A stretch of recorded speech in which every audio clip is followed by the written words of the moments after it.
sebagai kepala badan Biro Jodoh Naturalisasi dan Genetic Development. Genetic Development yang lebih keren. Mas Dhani ketua ya, saya wakilnya kalau gitu.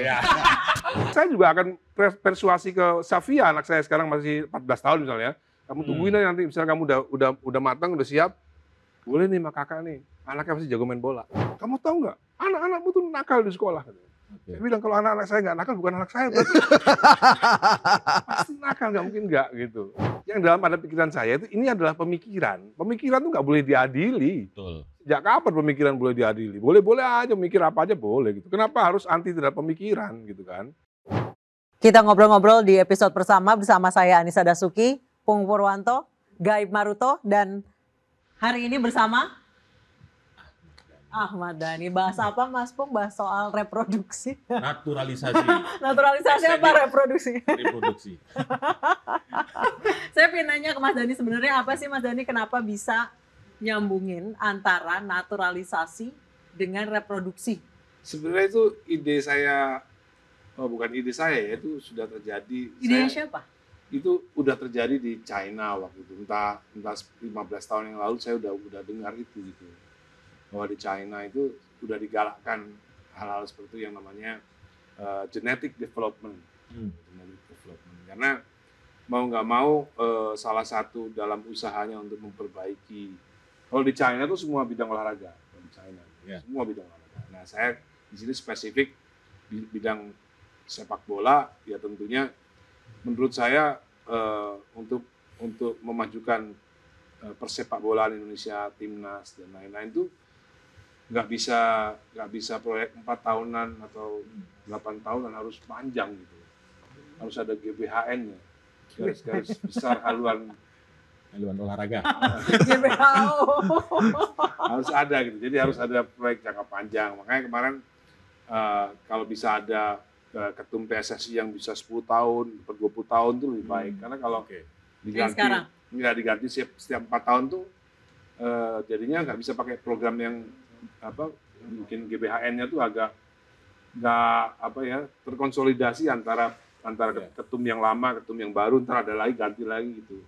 Jadi menurut saya, atau mungkin ada biro khusus di pemerintah yang memang untuk dalam programnya untuk memperbaiki genetik ya dalam olahraga khususnya. Karena kan bukannya kita tidak percaya kepada genetik kita gitu. Sepak bola ini kan bukan olahraga kita gitu kan. Iya. Itu kan mereka kan yang di luar negeri, yang di Jerman, Eropa, Brazil itu menjadi udah dari kita kan baru gitu. Nah, untuk mempercepat proses itu ya saya rasa ya harus ada genetic development itu, which is kalau di dunia sekular itu kan bisa dengan jual beli sperma. Tapi kalau di dunia Indonesia kan nggak bisa seperti itu. Itu pasti bertentangan dengan MUI, bertentangan dengan hal lain. Nah, genetic development yang bisa dilakukan oleh bangsa kita ya tentunya dengan biro jodoh tadi itu. Tapi seksis banget loh itu Mas Dhani. Ya, langgengkan poligami, seksis banget itu. Memang poligami kan boleh gitu kan. Memang boleh gitu. Kecuali MUI melarang. Kecuali MUI melarang, poligami tidak boleh gitu. Jadi itu kan it's about value kan, value. Which is semua orang punya value-nya masing-masing. Ada value-nya orang begini, ada yang menganggap itu seksis, ada yang menganggap enggak, biasa aja gitu. Karena menurut saya menjodohkan janda-janda di Indonesia dengan pemain bola yang punya bibit unggul dalam tanda kutip itu bisa membuat genetic development itu lebih baik, dan kita kalau misalnya dimulai sekarang 20 tahun lagi kita akan panen pemain bola yang bagus. Dan itu Indonesian born. Mas, itu idenya keluar pada saat itu atau memang udah lama? Udah lama. Saya zamannya SBY. Saya bayangin kalau seandainya itu sudah dilakukan oleh pemerintahan SBY, sekarang kita ini panen. Saat ini sekarang mereka udah usia 20, 16, 17, udah jadi pemain hebat-hebat. Emang bisa dipastikankah kalau misalnya bapaknya jago bola, anaknya juga jago bola, kan nggak pasti juga. Kalau negara yang ambil alih ya, jadi kalau di China, pemerintahan China itu ketika lahir itu anak langsung punya negara. Kalau di sana mungkin punya partai komunis gitu ya, ada partai. Jadi Iya. itu anak langsung dipelihara negara, dibiayai negara, dilatih negara, dan memang Tiba-tiba anaknya teriak, ini bukan passion saya, itu gimana? kayaknya itu mungkin ya itu kan namanya margin error ya. Tapi margin error kan paling cuma 5%, nggak mungkin 50% margin error nggak mungkin. Buktinya anak saya ya jago main bola juga karena bapaknya bisa main bola, jago main musik karena bapaknya main musik ya kan. Kalau playboy mungkin iyalah mungkin ya. Itu genetik, it's all about genetik. Jadi kalau pernah dulu kakaknya Maya Estianti dulu marah sama saya. Dia bilang katanya, kamu tahu nggak, anak-anakmu tuh nakal di sekolah. Saya bilang kalau anak-anak saya nggak nakal, bukan anak saya. Pasti nakal, nggak mungkin nggak gitu. Itu genetik gitu loh.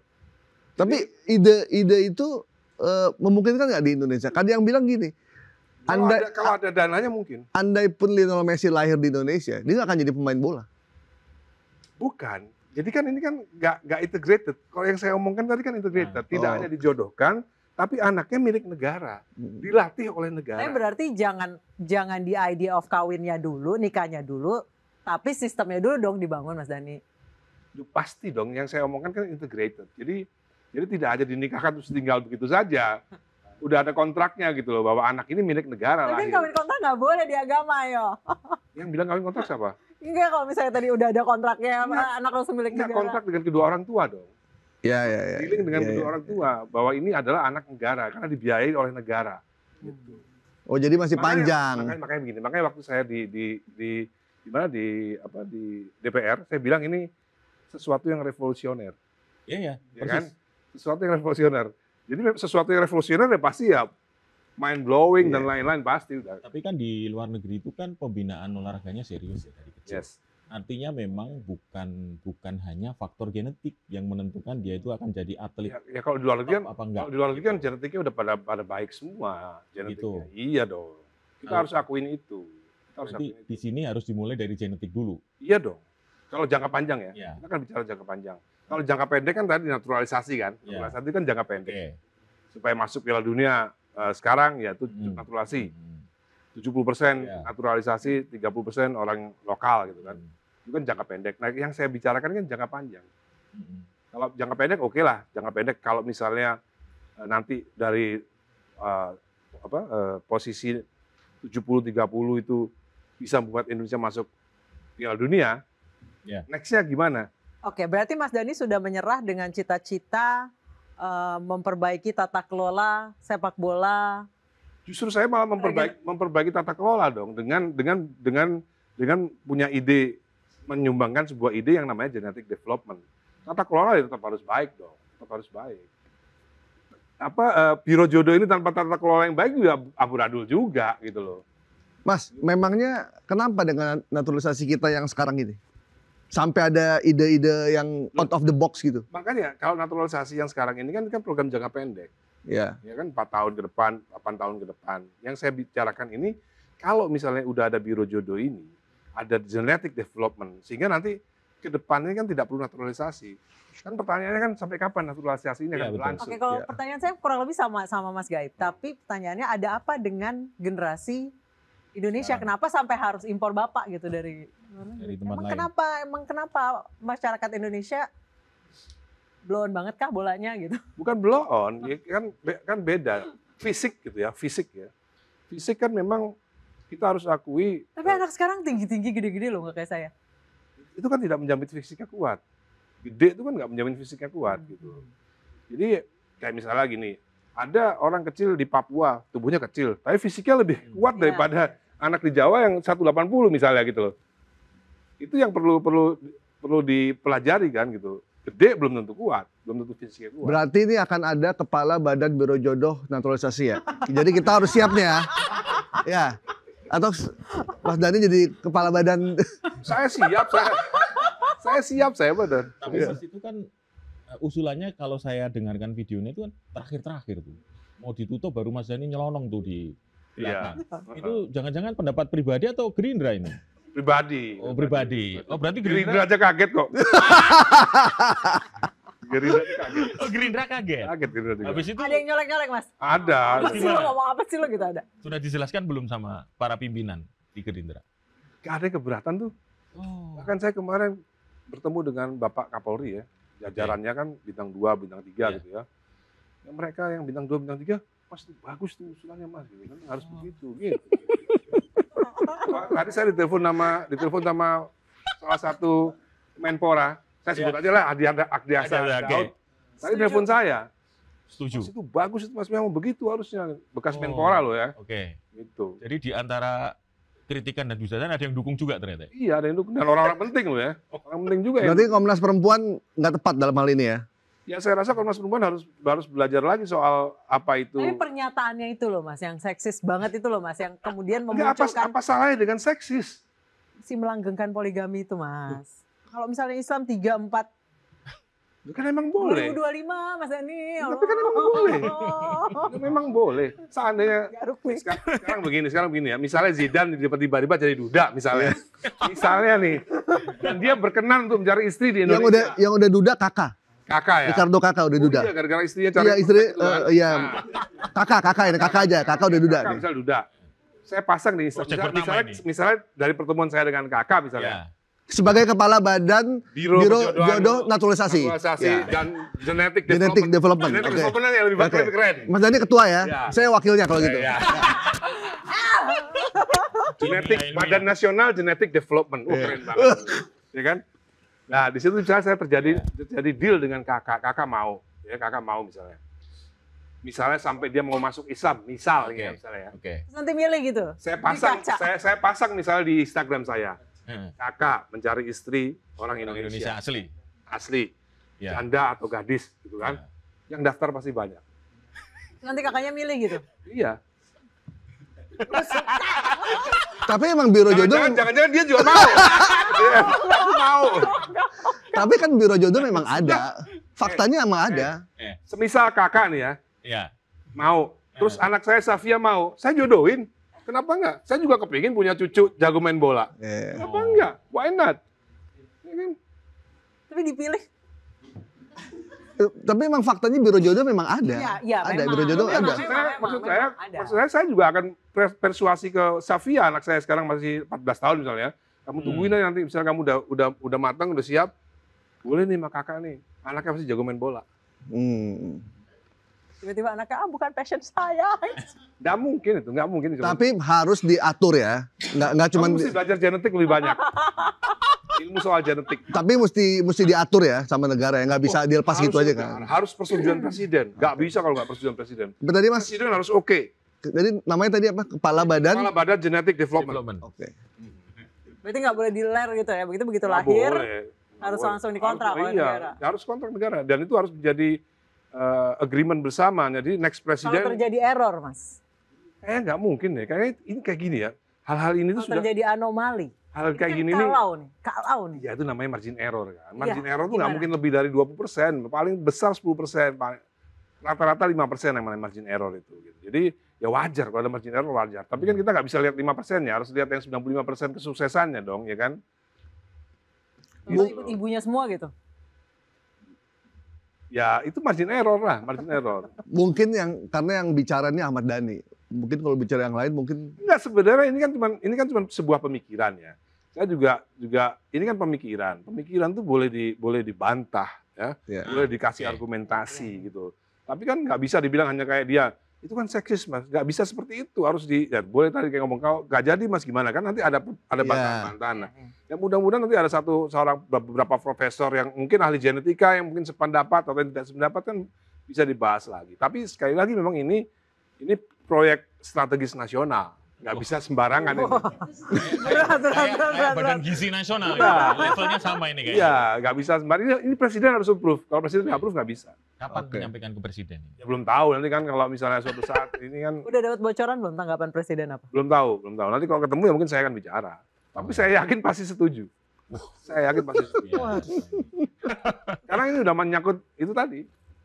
Orang yang paham soal genetik development pasti paham. Oke.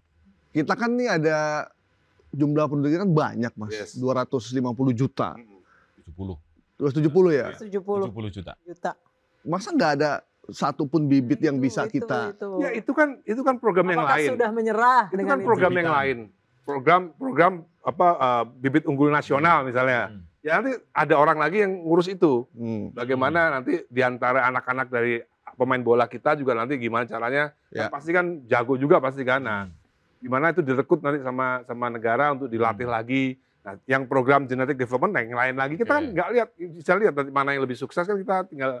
Tapi kan maksud saya intinya itu harus ada semua usaha untuk membangkitkan persepak bola di Indonesia gitu loh. Ini ada pertanyaan penting sebenarnya. Tahu nggak kenapa Indonesia selama ini belum pernah juara dunia? Kenapa, Mas? Karena presidennya belum ada yang suka bola. Kita mesti cari presiden yang suka bola. Mudah-mudahan Prabowo suka bola. Itu dimulai. Kalau presidennya nggak suka bola, nggak akan ada pemikiran seperti ini. Erick Thohir dong. Ya siapa aja gitu.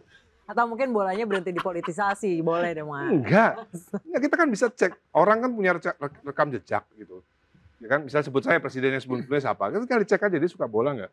Kalau dia nggak suka bola, nggak ada passion kayak gini-ginian, nggak bakal mikirin yang namanya genetic development, nggak bakal mikirin.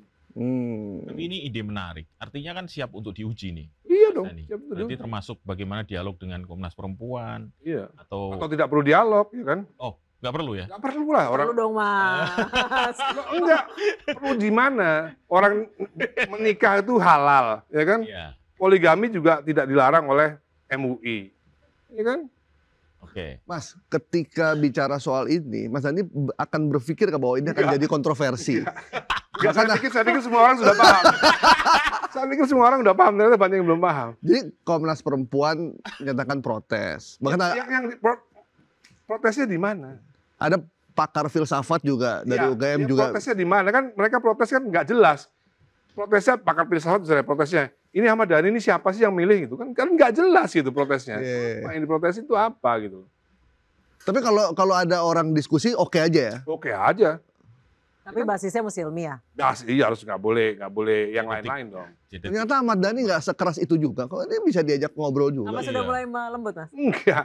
Ya, saya itu memang yang dalam pada pikiran saya itu ini adalah pemikiran. Pemikiran itu nggak boleh diadili. Betul. Sejak kapan pemikiran boleh diadili? Boleh-boleh aja mikir apa aja boleh gitu. Kenapa harus anti terhadap pemikiran gitu kan? Apalagi seorang ahli filsafat harusnya paham bahwa pemikiran nggak boleh diadili. Bisa salah saat ini belum tentu salah 2 tahun lagi, 20 tahun lagi kan. Bisa aneh saat ini, bisa biasa aja 20 tahun lagi. Ternyata bener yang diomongin sama Dhani. Bisa aja seperti itu kan. Apalagi soal poligami itu kan udah bukan pemikiran lagi, itu udah finish sudah. MUI tidak melarang gitu kan. Kecuali MUI melarang lain lagi cerita. Atau Fatayat NU misalnya mengeluarkan Ahmad Dhani seksis menurut Fatayat NU, lain lagi ceritanya kan. Itu kan bisa jadi perdebatan lagi gitu. Katanya ada laporan mau dilaporkan ke MKD, benar? Ada. Katanya mau dipanggil saya kan jelaskan seperti apa adanya. Bahwa saya tidak akan merubah pemikiran saya. Pemikiran saya seperti ini. Dan tidak ada yang boleh mengadili pemikiran saya, siapapun itu. Tidak juga presiden. Ini pemikiran itu nggak boleh diadili. Hanya boleh dihidangkan. Silakan mau dimakan atau tidak, nggak ada masalah. Jadi mau dipakai oke, enggak juga ya, sudah. Dong, gitu. Namanya juga pemikiran. Kalau dari sesama Gerindra, sudah ada yang pernah mendebat ini Mas? Nggak ada. Serius? Serius nggak ada. Yang perempuan sekalipun? Ya paling Saraswati Rahayu lah. Itu. Saya nyebut nama tuh nggak enak Mas. Saya pengen nyebut nama nggak enak monggo. Apa protesnya Mas? Ya, dia nggak protes. Dia cuma Mas aku di WA-in banyak perempuan loh. Ya udah nggak apa-apa di WA aja. Responnya apa Mas? Hanya itu aja? Biasa aja responnya. Tapi Mas Dhani menghargai perempuan kan? Ya jelas dong. Saya punya ibu, saya punya anak. Oke. Jadi nggak seperti yang orang bayangkan ya tentang. Ya orang salah bayangin aja. Kalau banyak bayang-bayang. Oke. Ya tapi begitulah. Ya. Kalau orang tanya, apakah saya anti poligami? Saya tidak anti poligami gitu. Saya juga tidak anti Syiah. Saya nggak anti apa-apa. Saya cuma anti kekerasan aja. Ya kan? Artinya saya nggak terhadap pemikiran saya nggak pernah anti. Sama HTI saya nggak anti. Ya. Ini kan udah tahu kan? Tahu. Sama FPI saya nggak anti. Berarti sama yang beda pemikiran juga nggak apa-apa ya? Nggak apa-apa dong. Mau diprotes, dilaporkan nggak Iya, ada masalah. nggak ada masalah. Diulangi lagi kan, pemikiran itu ada sebuah hidangan. Betul. Silakan mau dimakan nggak, dibuang, diludahin ya nggak apa-apa gitu. Ya kan? Tapi nggak bisa diadili. Ini Su. Iya. Kok ya data agree. Iya, setuju kalau misalnya pemikiran itu nggak bisa diadili. Nggak bisa diadili. Kalau di debat Bahkan Boleh. MKD pun nggak bisa mengadili pemikiran. Iya. Debat boleh toh Mas? Boleh di Kalau debat. di debat nggak apa-apa. Asal Malah punya bagus. argumen, Iya, ya. iya. Asal dengan argumen, jangan dengan sentimen. Iya ya kan frame-nya tadi, Ya, setuju, justice setuju. development tadi Mas, kan. Ada perubahan nggak ketika Mas Dani masih jadi sebelum jadi DPR dan setelah jadi DPR? Ada dong. Jadi kalau dulu kan 5 tahun yang lalu saya kan oposisi. Oposisi kan bisa bicara apa aja gitu kan. Ya tanggung jawab sendiri kan. Masuk penjara juga sendiri. Nggak bareng teman-teman kan. Ya, that's explain. Itu menjelaskan kenapa sekarang Mas Dani diksinya lebih Bukan. Lebih moderat lah. Justru ya, lebih moderat. bukan begitu. Justru saya kalau jadi oposisi kan kemungkinan masuk penjaranya kan di atas 50%. Oke. Ya kan? Kalau sekarang kan jadi partai Berapa lama sih waktu itu Mas Dani? 11 bulan. Lumayan. Kalau sekarang tuh saya berubah bukan karena takut masuk penjara gitu kan. Sekarang kan Gerindra partai penguasa gitu kan. Dulu waktu Gerindra partai oposisi aja agak sulit-sulit juga masukin penjara kan. Apalagi Iya. sekarang gitu kan. Kalau dulu kan salah aja dibela apalagi benar gitu kan. Nah sekarang posisi saya kan jadi dari anggota parlemen dari partai penguasa. Itu yang membuat berubah kan saya nggak bisa ngomong sembarangan. Karena udah di brief bahwa saya sekarang bukan Ahmad Dhani yang Yang dulu. bukan anggota parlemen, saya anggota parlemen. Ya. Dan tidak boleh bicara sesuatu yang sifatnya strategis, nasional. Gitu. Misalnya naik soal Danantara, saya nggak boleh jawab. Biar pimpinan yang jawab, gitu kan. Jadi jawabnya seputar ini aja ya. Komisi 10 aja. Komisi yang 10 aja lah. Komisi iya. 10. Nah, itu pun yang tidak strategis ya. Suatu saat nanti kan ada Komisi 10, nanti ada isu strategis, saya juga nggak bisa ikut jawab. Ya, nanti ketua fraksi aja yang jawab. Atau ketua komisi yang dari Anak mana Gerindanya. Mas? Jadi oposisi atau jadi bagian dari pemerintah? Ya sebenarnya agak kaget-kaget juga ketika jadi anggota parlemen tiba-tiba jadi anggota parlemen partai penguasa. Yes. Itu butuh adjustment lah. Butuh adjustment. Karena kan saya kan kritis banget orangnya. Ya. Betul. Ya kan? Jadi ya butuh adjustment aja. Jadi hati nurani berkecamuk dong nih. Iya. Iya lagi. Jujur banget. Memang iya. Makanya saya banyak diam. Kan? Begitu begitu ngomong rame lagi. Gimana ini? Mas Dani? Kalau soal hak cipta itu masuk strategis nasional atau enggak? Enggak juga. Oh enggak. Jadi masih bisa ngomong kalau itu. Masih bisa ngomong. Sekeras apapun boleh. Oh gitu. Itu Mas Dani itu dalam rangka memang memperjuangkan hak-hak teman-teman Mas Dani Iya dong. atau memang untuk keberlangsungan keadilan? Ya untuk membuat ekosistem yang sehat aja. Selama ini kan ekosistemnya nggak sehat. Oke. Selama ini ekosistemnya hanya berpihak kepada pengguna yaitu penyanyi yang menikmati kekayaan dalam konser itu kan. Kita tahu lah penyanyi-penyanyi kan pada kaya semua, Betul. ya kan? Pencipta lagunya yang. Iya pencipta lagunya nih yang tidak mendapatkan hak yang semestinya selama 10 tahun, loh, lama loh. Iya. 10 tahun tuh lama sejak adanya undang-undang hak cipta tahun 2014 itu. 11. Bahkan mungkin sebelum itu ya. Sebelum itu belum ada undang-undangnya. Kita Tapi kan- tidak terperhatikan juga. Bukan, kita kan nggak bicara soal terperhatikan. Oke. Jadi sejak ada 2014 itu undang-undangnya itu kadang-kadang pengguna ini, penyanyi ini kadang-kadang juga kaget juga sebenarnya. Karena biasanya kan mereka tidak harus membayar pencipta lagu untuk konser. Sejak ada undang-undang tahun 2014, mereka harus bayar. Nah ini yang mereka bingung. Kenapa ya? Oh dulu nggak bayar kok sekarang harus bayar. Nah jadi kadang-kadang begitu. Iya. Heeh. Masih ada bingungnya. Tapi ya bingungnya jangan sampai 10 tahun. 10 tahun ini nggak pernah dibayar pencipta lagunya. Bingung tapi enak itu kayaknya. Dan kita tahu mereka kaya raya banget. Kita bisa sebutin lah 10 satu penyanyi dari 10 yang paling kaya raya itu kan kita bisa tahu siapa aja. Dan mereka benar-benar kaya beneran, makmur beneran. Sementara pengarang lagunya benar-benar nggak punya apa-apa gitu. Ini yang saya mau datengin nanti ini salah satu penyanyi pencipta lagu yang juga dinyanyikan oleh penyanyi terkenal juga, sangat terkenal. Bahkan sakit nggak punya obat, rumah masih ngontrak. Sementara penyanyinya nyanyi di mana-mana kaya raya. Ada tuh Mas. Ada, ini saya mau samperin, mau saya bikin konten lah kayak beginian juga podcast. Lagunya dinyanyiin sama banyak Sangat artis. terkenal, ya sangat terkenal. 3 lagu hitsnya dinyanyikan sama artis terkenal. Tapi kan ada asosiasi pencipta lagu kan, Mas? Ada nggak yang seperti ngajukan gugatan ke MK itu? Kan Itu asosiasi penyanyi. Ya itu penyanyi. Maksudnya ini kan dari pihak pencipta lagu. Kalau kan? dari pihak kami, dari saya, AKSI itu Asosiasi Komposer Seluruh Indonesia. Komposer, itu ya. oke. Itu kita berjuangnya melalui keadilan pengadilan dulu. Oh. Uji materinya di pengadilan. Kita uji materinya di kepolisian. Oh, berarti kasus Benar nggak pendapat kita bahwa penyanyi itu harus minta izin sama pengarang lagu? Penyanyi itu harus bayar royalti. Nah, Mas, ini kan orang mulai enggah ketika putusan pengadilan Agnes Monica divonis bersalah dan didenda 1,5 miliar. Didenda 500 juta maksimal kali 3 konser. 3 konser. Jadi kan M. jadi yang paling tinggi itu ya. Iya, maksimal. Ya, ini kan orang terkaget-kaget nih. Nah, itu bagian dari ujian dari Mas Dhani untuk itu. Bagian ujian pendapat soal siapa yang membayar dan bahwa ternyata penyanyi itu harus minta izin menurut hakim ini ya, bukan menurut kami. Iya. Hakim berpendapat bahwa Agnes Monica bersalah karena belum punya izin untuk menyanyikan sebuah lagu, dan nomor 2 tidak bayar juga gitu. Tapi artisnya sendiri terinformasi nggak sih Mas sebenarnya? Ya harusnya sebagai pelaku Artisnya atau manajernya lah? Ya manajer. Terinformasi atau tidak? Terinformasi sebenarnya.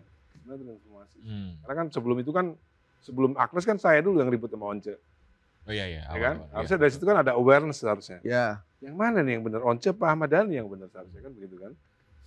Kan Ahmad Dhani melarang Once nyanyi lagu Dewa 19 gitu kan? Ya. Sebenarnya seperti apa? Harusnya udah mulai aware tuh harusnya. Oke, Mas, banyak orang kan yang nggak ngeh nih. Sebenarnya awal kasusnya Ari Bias dengan Agnes Monica tuh memang Ari Bias sendiri yang maju atau bareng-bareng Ahmad Dhani sih sebenarnya? Awalnya kayak gimana sih? Awalnya saya sebenarnya kurang setuju Ari Bias mensomasi dan lain-lainnya. Tapi karena ketika Ari Bias mau ketemu sama Agnes itu tidak ditemui sama Agnes, saya jadinya juga kok begini ya? Kok kenapa perlakuan penyanyi yang sudah merasakan rezeki banyak dari para pencipta lagu ini kok menganggap pencipta lagu ini tidak layak untuk ditemui? Ya. Itu yang membakar hati saya sebenarnya gitu. Jadi akhirnya saya lega, ya udah kalau gitu disomasi aja. Oke, Mas Dhani, ketika penyanyi membeli dalam tanda kutip, ini saya kurang mengerti ya soal kontrak soal lagu, penciptaan lagu. Ketika penyanyi membeli satu lagu dari pencipta. Let's say ini Agnes sama Ari Bias, 2003. Itu ada istilah beli putus nggak sih Mas? Nggak ada. Sama sekali. Dalam lagu itu tidak ada itu istilah bukan urusannya Agnes Monica, itu urusannya label dengan pencipta lagu. Jadi Agnes nggak ikut-ikut itu. Karena yang nanti royalti dibayarkan namanya bukan performing rights, namanya mechanical rights. Itu antara label dan pencipta lagu. Jadi sehingga suatu saat kalau misalnya label nggak bayar, yang kena label, bukan penyanyinya. Nah, itu sidangnya berapa lama, Mas? Sampai akhirnya ada putusan? Saya juga nggak tahu ya awal mulanya tahun kapan, tapi tiba-tiba udah ada putusan, saya juga kaget juga. Saya awalnya pesimis juga apa ini bisa berjalan dengan baik ya. Keadilan yang kita tahu menurut Profesor Mahfud kan hukum di Indonesia kan industri. Saya juga pesimis, tapi ternyata loh bisa ternyata. Berarti kasus pertama dong Mas. Kalau putusan itu bagian dari pemerintah. Saya nggak ikut. Sumpah demi Tuhan saya nggak ikut. Oh, pas taunya ketika putusan aja berarti? Ketika putusan saya baru tahu. Dan itu perdata dan pidana juga Mas katanya? Pidana dulu. Oh, pidana dulu. Niaga. Oke. Niaga. Ternyata juga habis itu gara-gara ada vonis dari pengadilan niaga, ternyata yang pidana dijalanin juga akhirnya sama polisi gitu. Karena selama ini cukup lama juga nih jalannya pidananya di Bareskrim gitu. Jadi pidana udah masuk nih berarti? Udah masuk proses lidik. Oh. Belum penyidikan. Berarti Agnes bisa tersangka dong? Sangat memungkinkan. Wow. Karena nggak ada lagi yang bisa menjawab karena memang Agnes menyanyikan lagu itu tidak ada izin. Nggak punya pegangan apa-apa, nggak ada surat izin Agnes nyanyi lagu itu. Gitu loh. Jadi itu perbuatan pidana. Iya, pidana menurut undang-undang ya, menurut undang-undang. Karena di pasal 113 Undang-Undang Hak Cipta itu ya memang ada sanksinya. Gitu. Ketika itu tidak mempunyai izin di pasal 9. Jadi putusan itu akan sangat berguna kepada ya bisa menjadi contoh kepada yang lain. Kepada yang lain pencipta lagu yang sekarang sudah dinyanyikan. Karena kan begini kan. Iya. Ini kan berkembang kan ada dualisme interpretasi. Oke. Bahwa ada sekelompok yang sekarang itu Gugat menjadi KMK. yang gugat KMK itu Ya. mereka maunya bahwa tidak perlu minta izin. Yang penting Bebas-bebas saja. yang penting bayar. Bayar. Ya kan itu saya rasa anak tongkrongan di kampung saya juga nggak bakal paham bagaimana sebuah lagu dinyanyikan tanpa izin gitu. Ini kan properti, namanya juga intellectual property Iya. rights. Kan? Properti itu kan melekat pada yang punya. Ya. Hak cipta melekat pada yang penciptanya gitu. Saya punya mobil properti, saya punya tanah properti. Tiba-tiba ada yang tanpa izin Iya. bangun, tanpa izin kan nggak mungkin. Logiknya kan paling gampangnya kan begitu. Jadi kalau menurut undang-undang property right itu sampai berapa lama, Mas Dhani? Melekat pada pemilik, pada pencipta. Pencipta melekat. Iya. Kalau Sampai nggak dia mati sampai 70 meninggal, tahun. 70 tahun setelah itu. Iya. Berarti Melekat pada pencipta. pencipta lagu Indonesia Raya masih Masih. masih Sebenarnya. tetap itu. Ya itu kan tergantung dari pemerintah mau kasih atau enggak. Oh, Kan? oke. Dan itu kan beda lah, beda kasus menurut saya. Itu kan spesial banget Oke. kan kalau lagu Iya. bangsaan. Kalau perlu dikasih royalti lebih. Jadi kan nih teman-teman di Visi ya, vibrasi suara Ya. Indonesia kan nih ke MK. Mereka menggugat juga. Artinya mereka punya kepedulian juga dong. Mereka kepedulian terhadap kaumnya sendiri. mereka menggugat ke MK itu mereka kepingin kepastian bahwa undang-undang hak cipta itu membolehkan pengguna membawakan lagu tanpa izin. Kan lucu. Tunggu, Mas Dhani. Tanpa izin yang penting bayar. Maksudnya tuh apa? Sebenarnya itu untuk hal lain, misalnya di karaoke, ya kan? Di karaoke, Masterpiece Karaoke misalnya, mereka di situ tersedia lagu Ahmad Dhani. Siapa aja boleh nyanyi tanpa izin. Termasuk karaoke itu pun nggak perlu minta izin sama saya. Yang penting bayar. Oh. Memang ada pasal itu. Ada bundlingnya kalau untuk karaoke. Ada pasal gitu, ada itu. bundlingnya. Jadi misalnya di RCTI, Ya. kan? Terus ada Indonesian Idol nyanyi lagu saya. Nggak izin nggak apa-apa, yang penting bayar. Bayar. Jadi saya mau jelaskan agak panjang dikit ya. Jadi saya ini kan hidup tahun 90-an, di mana waktu itu belum ada undang-undang hak cipta yang seperti 2014 ya. Baru ada sound recording rights, baru ada mechanical rights yang ada dalam CD. Dalam CD itu ada 2, sound recording rights itu untuk pemain bandnya. Oke. Jadi Ari Lasso, iya ada. Itu ada, dapat ya? Ada dapat. Oke. 19 dapat, pemain bandnya dapat. Oke. Ada mechanical right besarannya 9%. Itu khusus pencipta. Wow, Itu eksklusif. namanya mechanical rights. Oke. Nah, itu tahun 97 udah mulai ada itu. Jadi udah jelas, nggak bisa dipungkiri. Jadi kalau misalnya ada yang melanggar ya label yang kena. Ya. Gitu ya. Nah, lalu tiba-tiba berkembang bisnisnya ada karaoke. Lagu-lagu Dewa dinyanyiin karaoke, lagu-lagu Dewa dinyanyiin TV, lagu-lagu Dewa di play di radio, lagu-lagu Dewa dipainin di restoran. Ya. Nah, gimana cara mengkoleknya ini? Label nggak bisa mengkolek. Mereka membuat yang namanya LMK. LKN. WAMI ditunjuk untuk mengkolek sesuatu yang sulit dimonetize. Oke. Gitu. Itu asbabul nuzul daripada pembuatan, kan semua ada asbabul nuzul ya. Iya, Kenapa iya. dibuat KPK, kenapa dibuat LMK. Iya. Ada sebab-sebab. Nah ini Iya. kebanyakan para penyanyi nggak paham. Apalagi netizen nggak paham sebab-sebab asbabul nuzul dibuat LMK. Jadi mereka dibuat khusus untuk mengkolek sesuatu yang tidak bisa dimonetize, sulit dimonetize. Kafe, penyanyi band kafe. Nah penyanyi band kafe nggak perlu izin, nyanyi lagu Dewa nggak perlu izin, nyanyi lagu Ahmad Dhani nggak perlu izin band kafe. Yang penting kafenya bayar. Bayar. Itu ada, yaitu pasal itu menjelaskan itu. Gitu. Tapi kalau sesuatu yang bisa kita monetize, kita kolek sendiri, kayak misalnya Once nyanyi lagu Dewa, kan bisa saya monetize. Dia kan bisa lapor sama kita, dan gua main di sini, sebulan berapa kali sih? Gak mungkin 100 kali sebulan. Ya paling sebulan paling 10 kali. Ya. Ya kan? Kan gampang. Oke, berapa lagu? 3 lagu ya, 3 lagu kali 5 juta ya, 15 juta kali 10, 150 bayar dong. Gitu.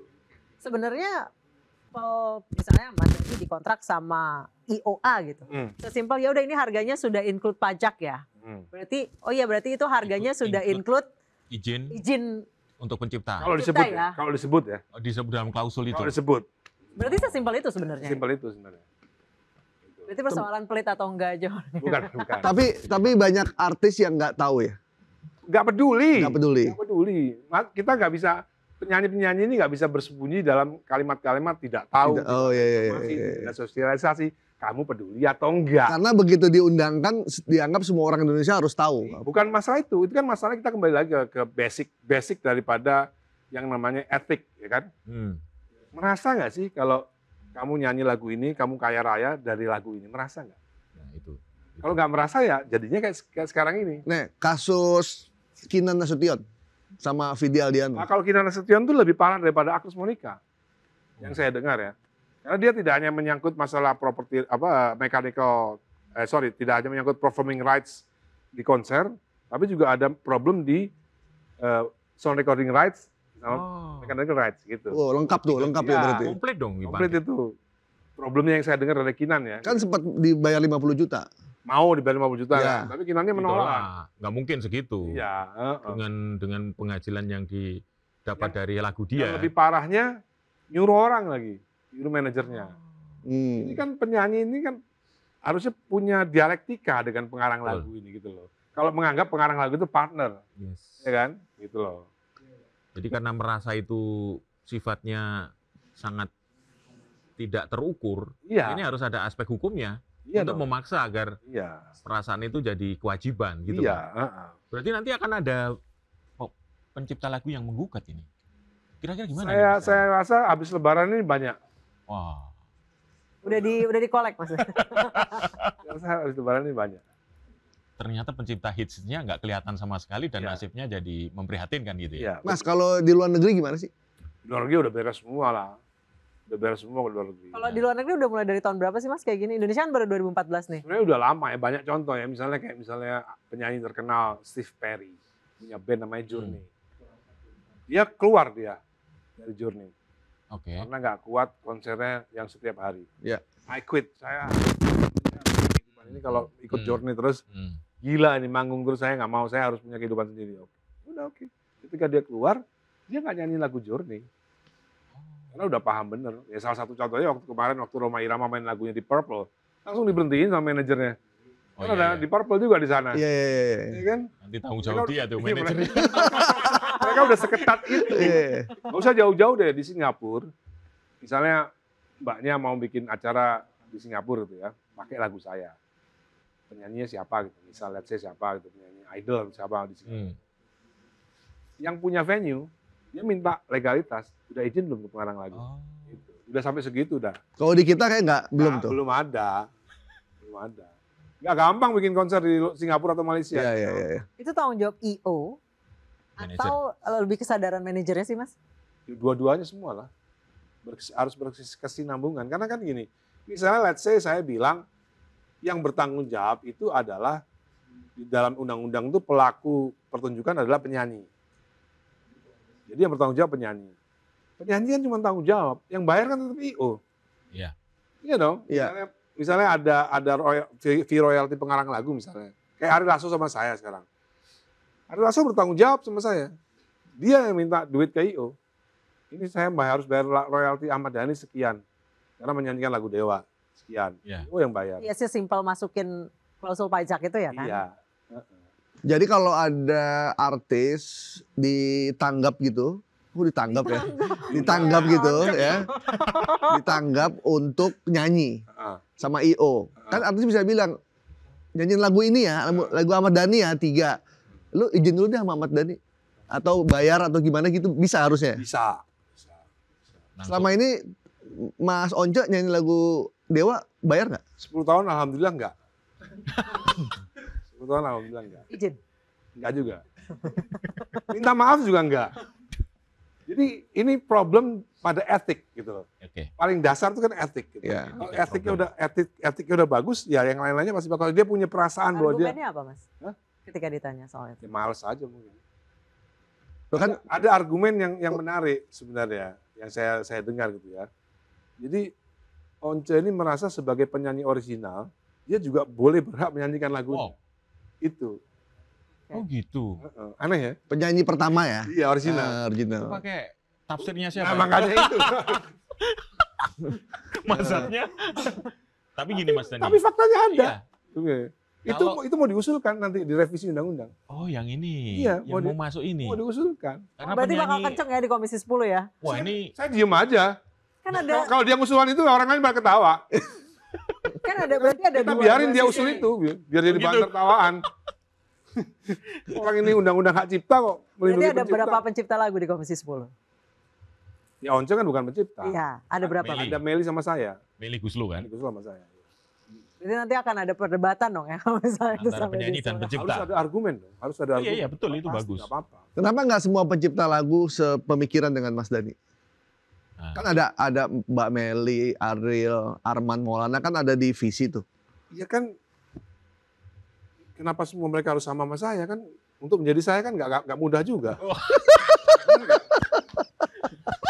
Loh, kok ketawa? Jadi saya Kan penjara dulu. nggak mudah. Orang-orang PDI sekarang pada salut semua sama saya. Iya. Setiap kali saya ketemu orang PDI pasti begitu. Mas Dhani benar ya dari dulu ternyata ya. Gitu. Itu iya, dong. iya, itu. Tapi Mas, kalau andaikan semuanya punya etika yang sama, Ya. ini seperti Mas Dhani kan pencipta 100 hits, nggak perlu jadi anggota DPR dong.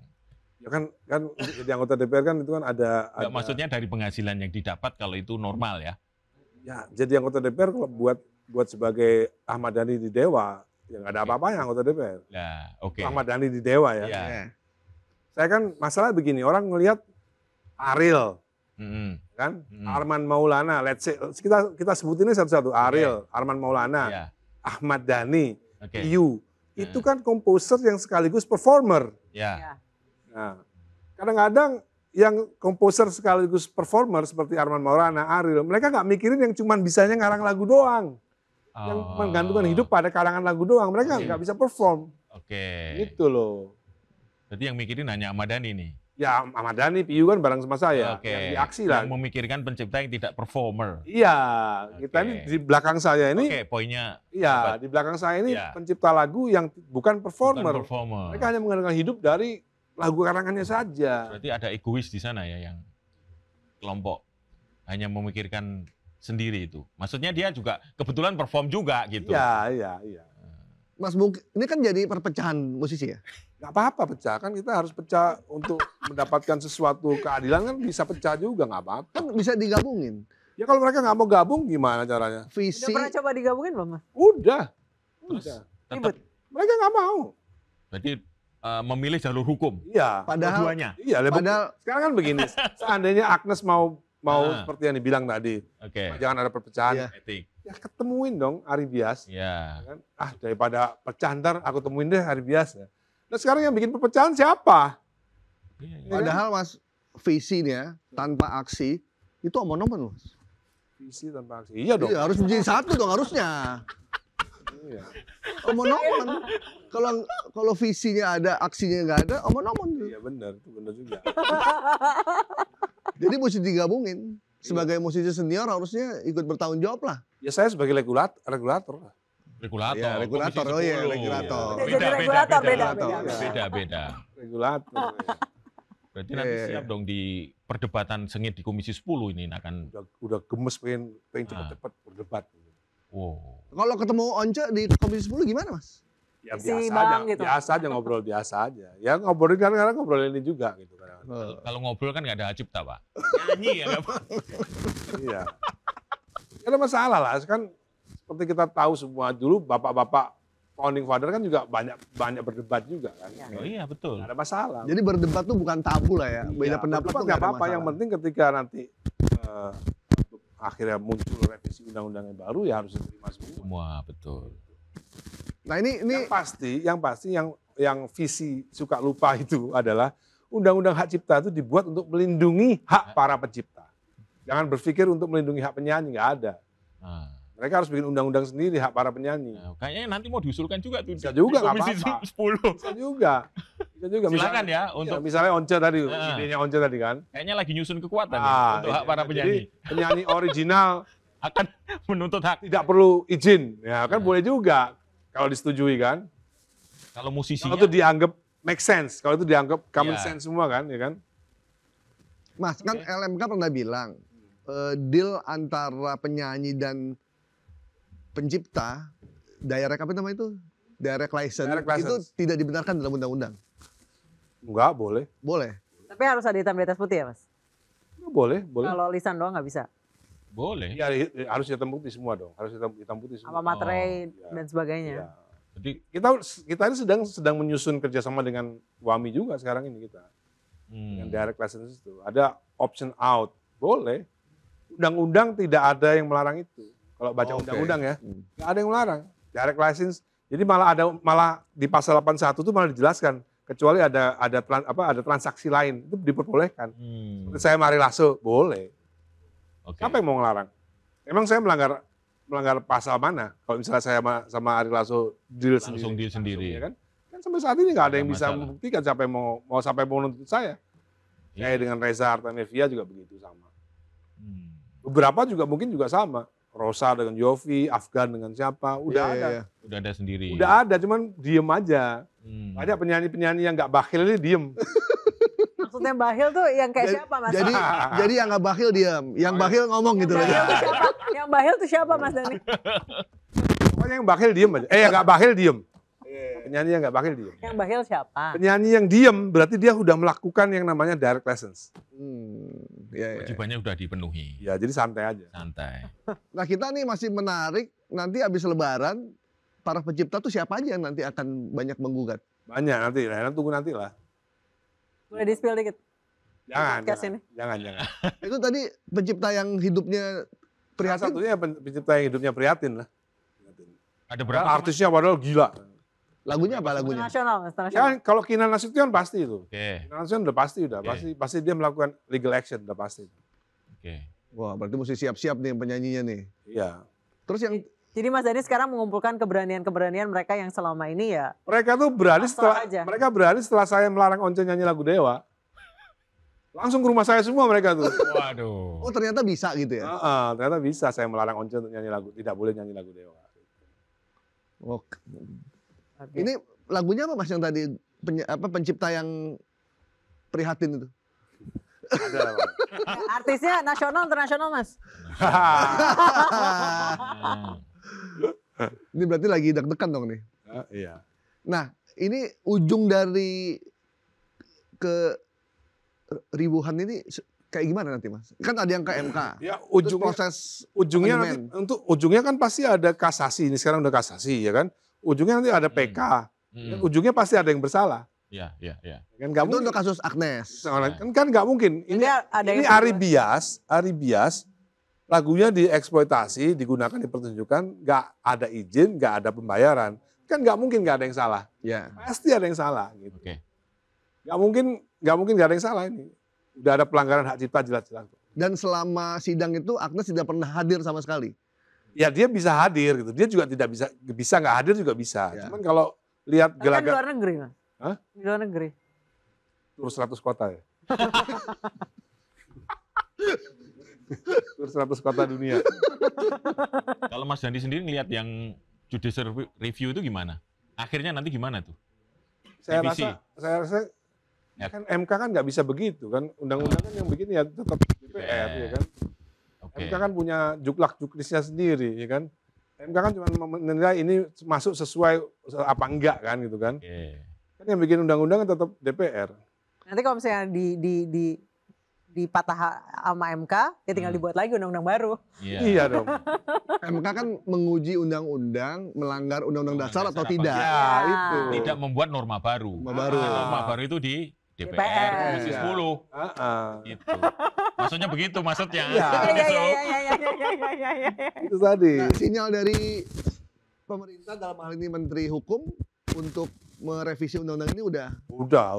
Jadi kan ini kan pemerintahan baru, pemerintahan Pak Prabowo Gibran tentunya butuh sesuatu yang juga memberikan keadilan dong pada pencipta lagu yang 10 tahun ini tidak mendapatkan haknya. Ya kan? Pasti ada lah. Ini pasti Pak Presiden concern lah kalau concern pasti. Concern ya. Iya. Kan saya kan belum menggunakan itu aja. Sudah lapor belum? Belum ya? Belum. Oh, belum. Ya, kalau ada yang macam-macam, ada yang nyeleweng-nyeleweng ya saya lapor. Coba Pak Dasko udah lapor belum? Udah tahu. Tanggapannya gimana Mas Dan? Tanggapannya? Lanjut. Lu ribut melulu sih ya. Tapi lanjut nggak? Suruh lanjut nggak? Ya artinya saya kan nggak pernah ditelepon untuk berhenti. Oke. Nah, itu aja Bisa nih. juga kan telepon. Dan stop ya. Ya bisa dia. Kalau disuruh Siap stop, bang, ya siap dong. Siap. Iya dong. Iya. Selama belum disuruh berhenti, maju terus. Maju terus. Nah, gitu aja. Iya. Kan Oke. kita kan Nggak berhenti jadinya. Udah habis waktunya Mas Bung, Mas Gaib. orang yang suka lupa itu kan. Saya Ya. ini kan anggota DPR biasa, anggota biasa, bukan pimpinan apa-apa, anggota biasa aja. Jadi ekspektasinya jangan terlalu berlebihan sama saya gitu loh. Anggota biasa. Kalau disuruh berhenti sama Saya tetap pemilik 60.000 suara. Iya dong. 140 Oh. itu tanpa money politik loh. Boleh Pak, serius. Tanya sama KPUD, tanya sama KPU. Jadi saya kadang-kadang kalau sama politisi lain bisa sombong. Saya tanpa money politik. Dipilih 140.000 orang di dapil saya. kok ada yang bilang, siapa sih yang milih Ahmad Dhani jadi anggota DPR, kok bisa? Ya karena dia nggak bisa. Yang ngomong gitu nggak bisa. Yang ngomong gitu suruh nyalek. Yang ngomong gitu suruh nyalek. Mampus dia nggak bisa. Dia pikir nyalek gampang apa. Aduh. Kalau ini tetap sih. Iya ini tetap. Iya, kalau gayanya ini tetap. Nggak berubah kalau ini. Justru kalau berubah kita kehilangan. Nah, jangan. Nggak berubah. ada yang perlu banget memang. Yang bisa mengubah cuma Pak Dasko aja. Oke stop. Oke. Baik Oke. siap dan. Iya. Thank you banget Mas Dhani Iya, udah sama-sama. hadir di episode pertama kami. Podcast kalian bertiga, saya Mas Pung, Mas Gaib. Seru banget. Dari mulai soal naturalisasi dalam kurung reproduksi. Saya jelek. Apa lagi? Genetik Development. Genetik Jangan development. lupa kepala badan apa Mas? Genetik Genetik development nasional. Ya, Nasional. ketua ya, Iya. wakil ketua. Sekjen lah. Oh, sekjen, boleh. Oke, Oke. terima kasih banyak Mas Dhani. Yes. Saya Anissa Dasuki. Bung Purwanto. Gaib Marutu Sigit. Bye. Oke.